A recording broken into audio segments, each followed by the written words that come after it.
Muitas pessoas começaram a correr e agora elas se veem em uma sinuca de bico querendo melhorar cada vez mais a sua performance. E é por isso que eu estou aqui.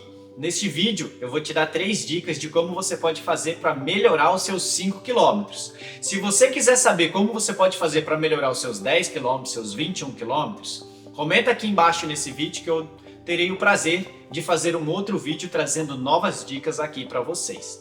Galera, correr é um ato muito comum ao ser humano, mas as pessoas elas não entendem que hoje nós temos a ciência para nos ajudar a facilitar esse processo, a facilitar esse caminho das pedras, que é colocar um par de tênis e sair correndo. Você muito provavelmente já se deparou com essa situação. Os colegas te chamaram para correr, você colocou o seu tênis, saiu para correr em grupo e do nada se viu ali em uma situação totalmente estabafado, cansado e não conseguiu sustentar a atividade junto com o grupo.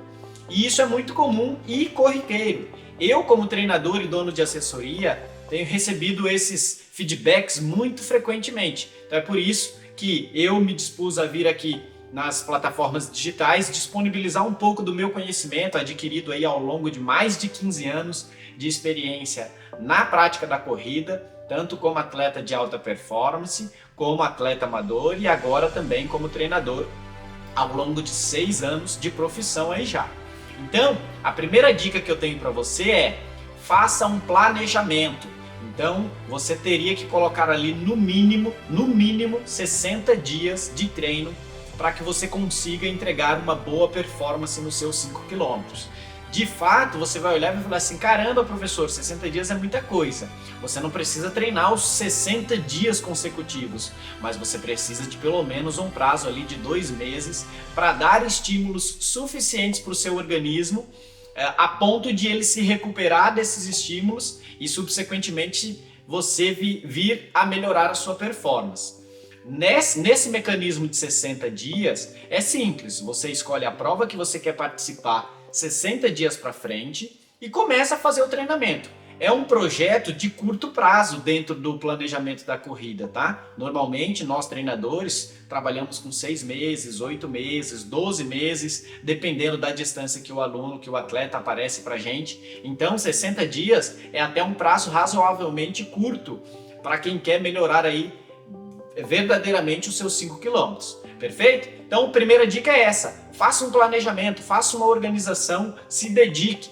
Como eu sempre falo para os meus alunos, use isso como um projeto de curto prazo, vai te manter motivado durante esse período e vai ser extremamente muito produtivo lá no final, e pode ter certeza que essa dica vale ouro.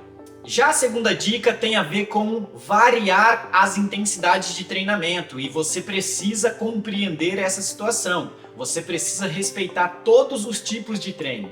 Os treinos leves, os treinos moderados e os treinos intensos. São 3 características e percepções de esforços que você mesmo pode balizar aí como você pode se comportar dentro de um treinamento. Sendo assim, você tem aí já uma organização semanal de pelo menos 3 treinos na semana. Um treino leve, um treino moderado e um treino intenso. Não necessariamente nessas ordens, tá? Como que eu organizo para os meus alunos que treinam apenas 3 vezes na semana? Na terça-feira, por exemplo, eles podem fazer um treinamento intervalado de alta intensidade. Então aí eu já queimei a minha cartinha da intensidade.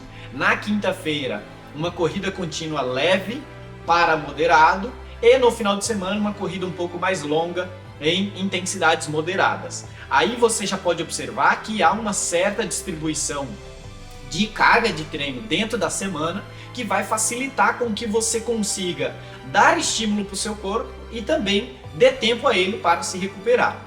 Cada tipo de treino vai desenvolver uma coisa no seu corpo. Se você só dá atenção ao treinamento intervalado de alta intensidade, às rodagens fortes, ao treinamento sempre na intensidade mais alta possível, consequentemente você não dará tempo para o seu corpo se recuperar, e isso obviamente pode te trazer um prejuízo no longo prazo. Pode ser que na primeira semana você se sinta super bem, na segunda você já começa a sentir ali o cansaço do não respeito ao descanso ao seu próprio corpo, e obviamente o futuro que te resguarda aí é um overtraining, é um overreaching, que são termos utilizados para quando você treina, não consegue mais evoluir e aí obviamente você tem mais prejuízo em estar praticando atividade física do que benefícios. Já o nosso terceiro ponto tem a ver com a alimentação e descanso, certo? Então assim, não adianta você treinar super bem, ter uma organização muito bacana, ter um planejamento muito bem organizado se você não dá energia para o teu corpo e tempo para que ele possa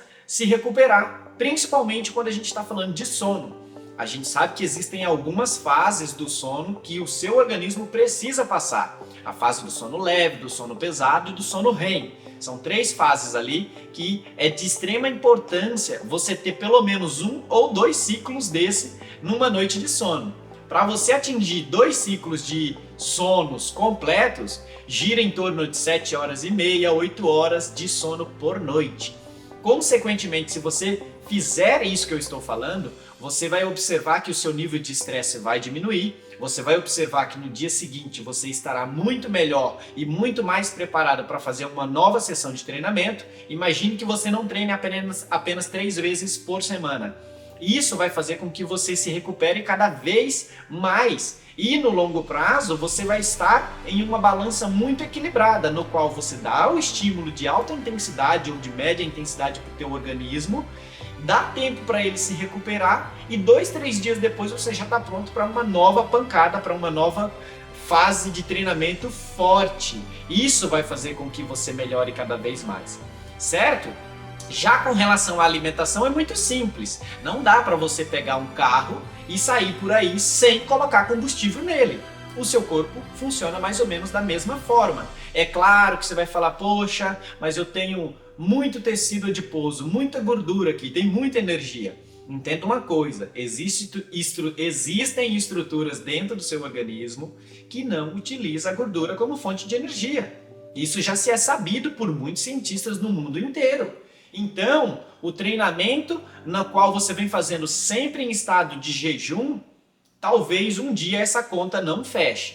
Eu já cansei de receber aluno que não se alimenta antes do treino, passando mal na minha aula, passando mal no meu treino. Hipoglicemia aqui, hipoglicemia ali. E aí a pessoa pega uma banana, come ali e instantaneamente volta à sua condição normal. Resumindo, é sempre melhor você ir fazer um bom treino, muito bem alimentado, principalmente se você for um corredor amador, um corredor que não trabalha com isso, um corredor que não tem isso como profissão, até porque depois que você termina o treino, você tem um dia inteirinho para dar sequência e obviamente não vale a pena colocar o seu corpo numa situação de um estresse tão elevado como esse.